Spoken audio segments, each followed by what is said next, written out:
Magbuhos ng dugo para sa bayan ay kagitingang hindi malilimutan.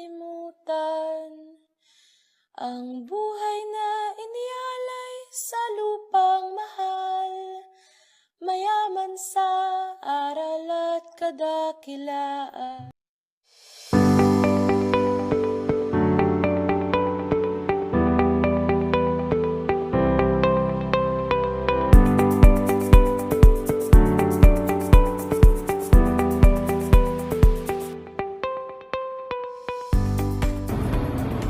Welcome sa Kapihan with My Sis, ang podcast para sa inyong lahat at lalong-lalo na sa mga kababaihan. Dahil malapit na ang botohan, ang ating topic ngayon ay medyo kontrobersyal, tungkol sa vote buying. Boto mo, ibebenta mo ba? Ako si Teng at ito ang aking co-host na si Danica. Thank you, Miss Teng. Kamusta po kayo at kamusta sa ating mga manonood? Mabuti naman ako ngayon. Talagang kontrobersyal ang ating pag-uusapan ngayon, Danica. Oo nga po eh. Pag malapit na talaga ang botohan, laganap na talaga ang vote buying at maraming usapin na rin tungkol dito. Oo, kinatatakutan kasi natin dahil sa posibleng epekto sa mga botante. Pero bago ang lahat, magkape muna tayo.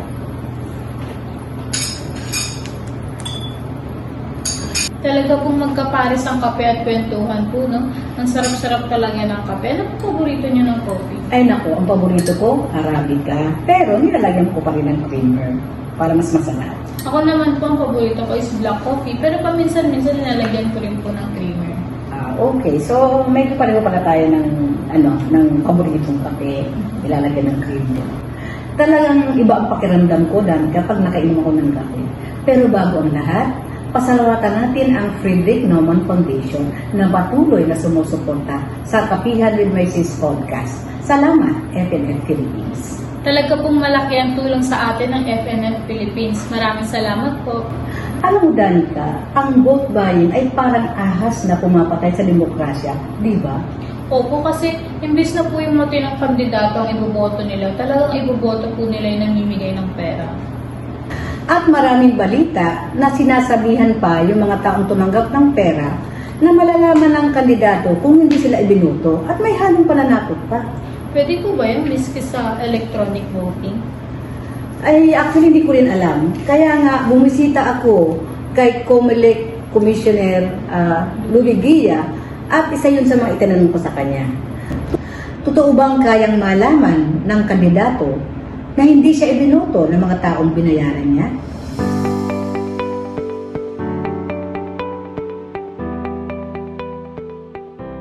Magandang hapon po, Atty. Louie. Magandang hapon.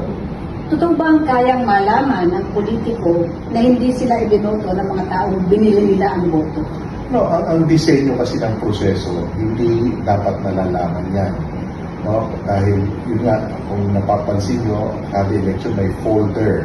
Ang purpose naman ng folder na yun, matakpan yung balota habang ito ay ina-accomplish. Kaya sa totoo lang, kung ang botante ayaw niyang ipakita na dapat hindi niya dapat pinapakita yung binoboto niya, yung balota niya, ay hindi talaga ito malalaman. Ngunit kung minsan, nagkakaroon ng pagkakataon kung saan pwedeng nasisilip yung boto ng mga botante. At hindi rin siguro imposible na pwedeng magkaroon ng usapan yung bumili ng boto at yung binila ng boto para makita kung paano yung binoboto, lalo na kung yung setup ng polling station o yung polling place na sinasabi such that let's say malapit sa bintana yung kung saan bumoboto yung mga botante, maaaring mangyari yun. Pero ang disenyo talaga ng proseso, I would like to think, ito naman yung general rule at karamihan ay ganito, ay hindi talaga malalaman. Lalo na kung alam ng botante na dapat hindi niya ipakita yung kanyang balota. So, pag ganon ang attitude ng botante, hindi talaga makikita yan. So, pwede po palang mismo doon mismo sa polling station o sa botohan, kung may nakasilip doon sa bintana, doon nila malalaman. Doon ko lang naman po nakikita yung sitwasyon na pwedeng mangyari yon. No? Ngayon, ang sinasabi nga nila dahil ang sistema nga natin dito sa automated election, merong resibo na lumalabas, no? At ang rule naman, yung resibo ay dapat inihuhulog doon sa isang lalagyan. At stricto ang COMELEC, hindi maaaring iuwi ito. Kasi pag inuwi mo yun, yun talagang pruweba na bumoto ka dahil meron kang dala-dala na nagpapakita kung sino yung mga binoto mo. Kaya bawal na bawal yun na iuwi. Kaya dapat iniiwan sa presinto. So, ibig sabihin, pag nag-ihulog na sa balota, malamang di talaga nila malalaman kasi nakasilip na yun. Saka, yun nga sinabi niyo, malalaman lang yun, das pa, kung may Hindi po malalaman yun. Hindi ko po alam yung sitwasyon kung paano malalaman yun. Pero, siguro i-acknowledge ko rin na, lalo ako po ay dating commissioner sa COMELEC. At meron nga kaming nakita na narinig na mga complaint na kung saan may mga ibang politiko na nagsasabing makikita namin yan. Kaya pag hindi mo sinunod, babalikan ka namin. Hindi po totoo yun. More or less, pananakot yun na walang basihan. There is no way that they will ever know who you voted kung sadyain mo na talagang hindi ipakita. At yung sistema naman, yung procedure, pag sinunod mo ng stricto, hindi talaga naman nila malalaman. Ayan, sinabi ni dating Commissioner Louie na almost impossible na mangyari yon unless yung mismong botante ang gagawa ng paraan para makita ng mga tao kung sino ang ibinoboto nila. Hindi po ba mahirap yun dahil maraming tao ang makakita sa mga ginagawa niya? Hindi po ba? Sinabi mo, talagang pananakot lang na pwede silang balikan na mga tumanggap ng pera. Siguro po kaya nanakot yung mga leader na bumibili ng boto dahil sila ang babalikan ng kandidato kapag hindi nanalo sa lugar na yun, hindi po ba? Ay oo, palagay ko din nga. Kaya mas maganda po talaga na hindi tatanggap ng pera sa panahon ng kampanya at pag malapit na ang botohan. Sana nga, pero hindi rin tayo pwedeng maghusga kung bakit nila tinatanggap ang pera. Kahit alam nilang bawal ang vote buying at labag sa batas. Tinanong ko din si dating Commissioner Louie kung may ngipin ba ang batas sa vote buying. Ito ang sabi niya. Well, una, tingnan natin yung sinasabi ng batas kung ano yung vote buying. No? Ang vote buying kasi, kahit anumang pagbigay, kahit pangako na magbibigay o magbibigay ng pagpapangako ng trabaho kung sakaling in consideration of a vote buying yan. No? Pero yun nga yung mahirap doon kasi pag sinabi in consideration of a vote, dapat ipakita mo yan na ang purpose ng pagbibili ng boto para ay pagbibili dahil gusto mong ma-influensyahan yung desisyon ng isang botante sa pagboto, no? One way or another. So, parang state of mind, di ba? Kaya may mga kaso na nandi-dismiss dahil nga doon sa requirement na dapat na ipapakita na yung purpose ng pagbili para impluensyahan yung desisyon sa pagboboto. No? Kuminsan napapansin natin na dapat maging obvious. Obvious naman na ang purpose magbili ng boto. Pero ang nangyari is that pag hindi mo talaga na ipakita yun sa ebidensya, hindi yun kinoconsider as pamimili ng boto para maging pasihan una sa criminal case kaysa doon sa bumili ng boto at doon sa nagbenta ng boto. Kasi crime din yun yung tumanggap ng Parang bribery kasi. Kaya isa sa mga pinakamaiging pruweba kung inamin mismo nung binilan ng boto, yung nagbenta ng boto, na binilan ako kasi gusto nilang ma-impluensyahan yung aking desisyon. But that will also, of course, put in jeopardy yung nagbibenta ng boto dahil crime din yun. Pero meron namang procedure para maging kwan siya. At tinatawag natin hindi siya pwedeng ma-prosecute, no? Hindi naman pwedeng makasuhan. So yun yung kahirapan doon. Ngunit lately itong election lang na ito, naglabas ang COMELEC ng resolusyon na nagsasabi na pag itong mga circumstances na to ay nangyari o nakita, may presumption na may nangyayaring vote buying. For instance, isa doon, kung let's say namimigay ka ng ayuda o kaya ng pera sa isang lugar na kung saan merong picture yung kandidato o kaya nakasuot ng, let's say, campaign paraphernalia ng kandidato, yung mga nagbibigay, presumption dyan na may bilihan ng boto. Ibig sabihin ng presumption, yung burden of proving na hindi yun pagbibili ng boto ay nandoon na sa kandidato o doon sa mga nagbibigay. Kumbaga lantad na lang. Oo, kasi lantad, no? Kung dati, kung wala itong, kumbaga, kung COMELEC ang mag-iimbestiga, hindi na kailangan ipaliwanag nung nagdidemanda, kundi ang magpapaliwanag na yung nahuli. Kasi may nakita na kasi. May iba't ibang mga circumstances, yung mahigit 10 circumstances yan, na kung saan, let's say, nahanap na within 2 days sa ng election, may dala-dala kang pera at merong mga sample ballot. Hindi ka pa nagbebenta, pero pag nakuhanan ka naman, nakitahan ka na may dalang ganon, may presumption na hindi ka pa makukulong, hindi ka pa siguro makukonvict o madidisqualify. Kaya lang, pwede ka ng kasuhan at ikaw na ang magpapaliwanag dahil nahulian ka na. O bakit mo dala yan? May ngipin naman po ang batas, pero mahirap po mag-prove ang vote buying. Isang paraan po dito ay kailangan po mismo umamin yung tumanggap ng pera. Di po ba makakasuhan siya dito? Ang sabi naman ni dating Commissioner Louie, ay may mga paraan naman para hindi makasuhan ng umamin. Magandang baligayan. Kaya't ang last question ko sa kanya ay, mayroon na bang naparusahan na kandidato o botante dahil sa vote buying? Well, sa politiko, alam ko meron na may na-disqualify na at may mga nakasuhan. Meron na yung mga disqualification part, no? Merong mga na-dismiss daw later on, pero kahit na-dismiss, nakasuhan sila ng ibang kaso relating to the same act.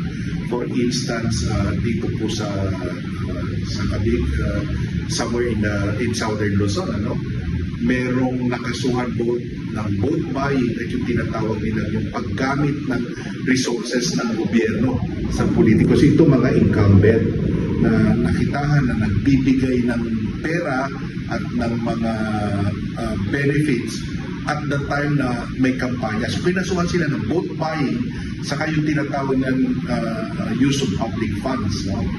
Ang nangyari, medyo na-dismiss yung kaso nila sa vote buying, pero yung release ng public funds during the prohibited period, doon sila nagkasuhan. In fact, na-disqualify sila. So may mga ganito ng mga pangyayari, lalo na kung mga incumbent public officials na tumatakbo ulit. Kasi nagagamit nila yung posisyon nila sa pamahalaan para magkaroon ng undue advantage. Kasi yun, mas worse yun sa vote buying. Kasi kung vote buying, well, sabihin mo galing sa pera, hindi talaga, pero personal ng pera. Pero yung mga iba kung nasa gobyerno, hindi nga pera ng sarili mo binibigay, pera ng gobyerno na pinapalabas mo.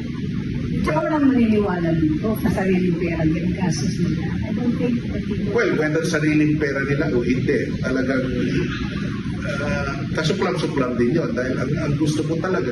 Pero ang wala na siguro sa tanong, pero ang mas malaking kwan dito ay bakit hindi natin tinatanong kung saan galing ang perang ginagastos nga nila, kagaya po ninyo. At pangalawa, bakit kaya gumagastos ng ganong kalaking halaga ang mga kandidato natin para lang manalo sa eleksyon? Ano ba yung nandiyan sa pagpapanalo, pagiging generous gobyerno? Are they just being generous? dapat tanungin din ng botante yun sa mga ating mga binoboto. At kung hindi nila masagot yun, Red flag na yun. magduda ng gusto. At kung binoto mo pa rin, yung hindi sumasagot na yun, eh, makakasalanan na natin siguro yun. Actually, Danica, may mga naparusahan ng mga politiko dahil sa vote buying. Na-disqualify sila at hindi nakaupo sa pwesto.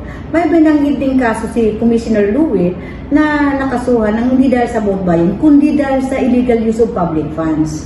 Ang tanong, marami na bang naparusahan? Parang konti pa lang. At parang walang naparusahan na botante dahil tumanggap sila ng pera. Paano pa kaya ngayon na maraming mga kandidato na nakaupo na sa pwesto na halos araw-araw na namimigay ng ayuda? Saan kaya na nakukuha yun? Yun nga ang tanong, kung saan ba nang gagaling ang ayuda na yun at saan nang gagaling ang mga ipinamimigay na pera. At bakit sila namimigay ng pera?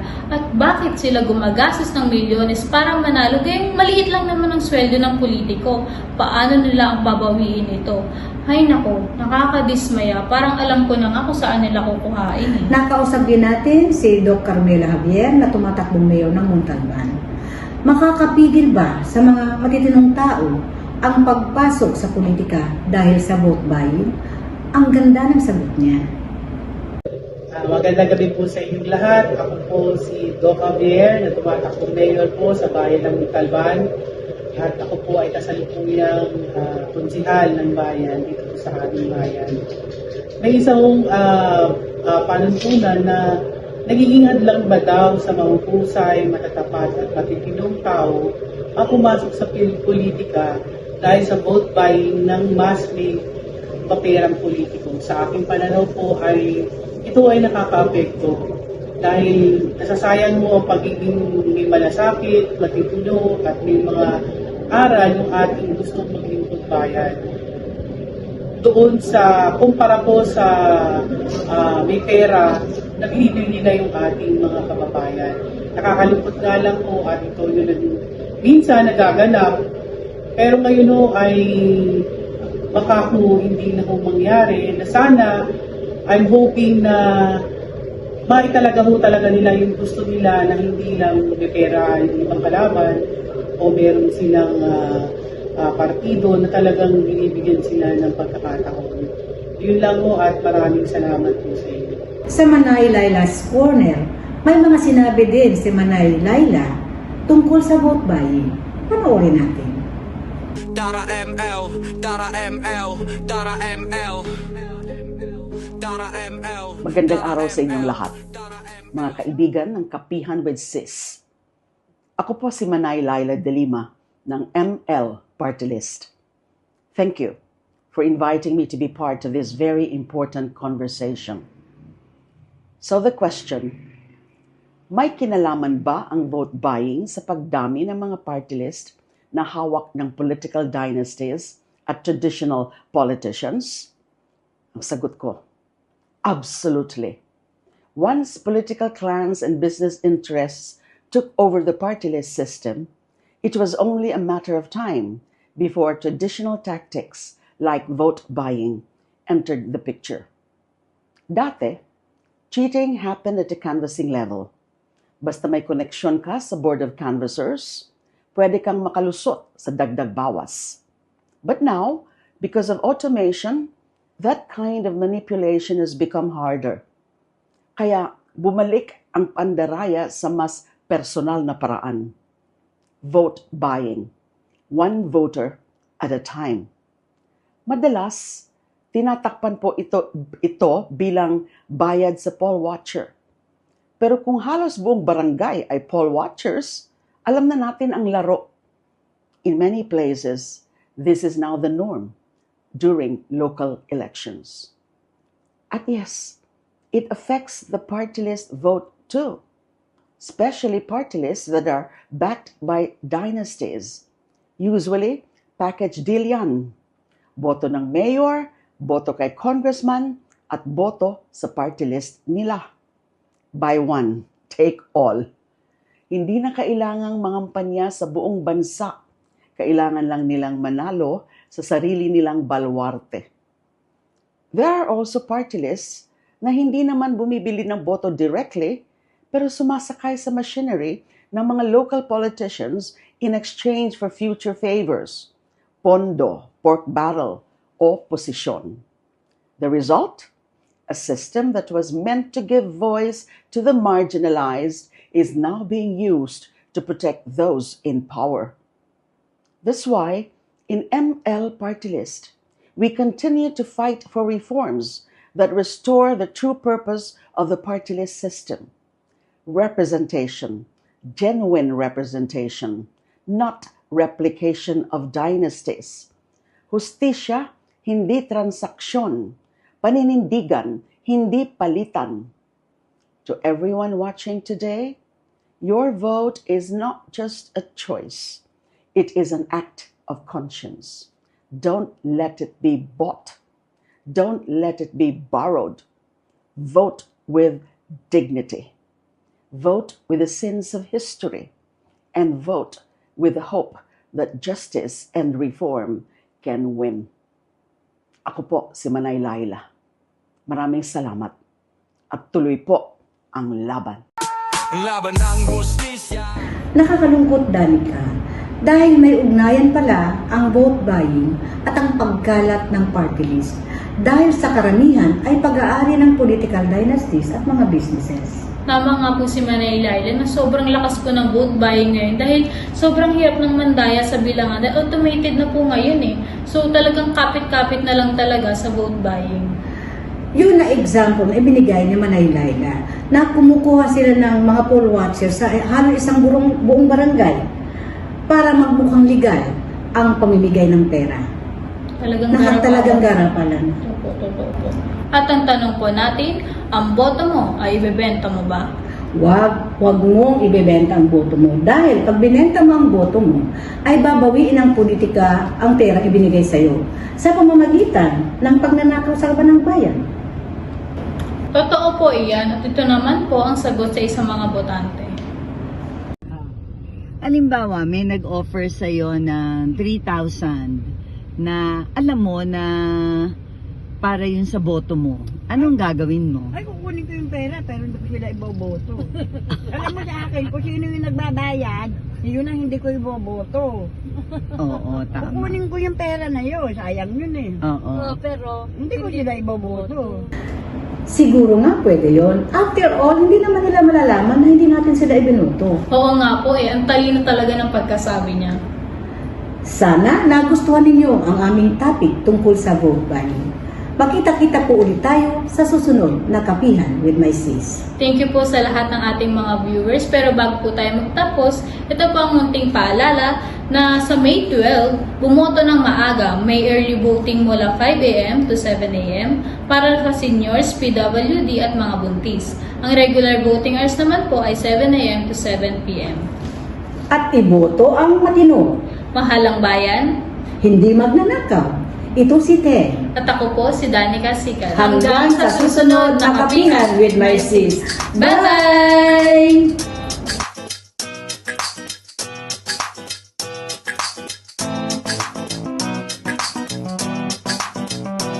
Wala nang maligoy-ligoy pa para pag-usapan yung mga bagay na di mo lubos maunawaan. Ano na nga bang bago sa mundo ng politika? Talakayin at isingin ng mga utak na lutang na tila walang alam kung ba't hanggang ngayon may mga sikmurang kumakalam. Tamad ka lang ba ang tao o maling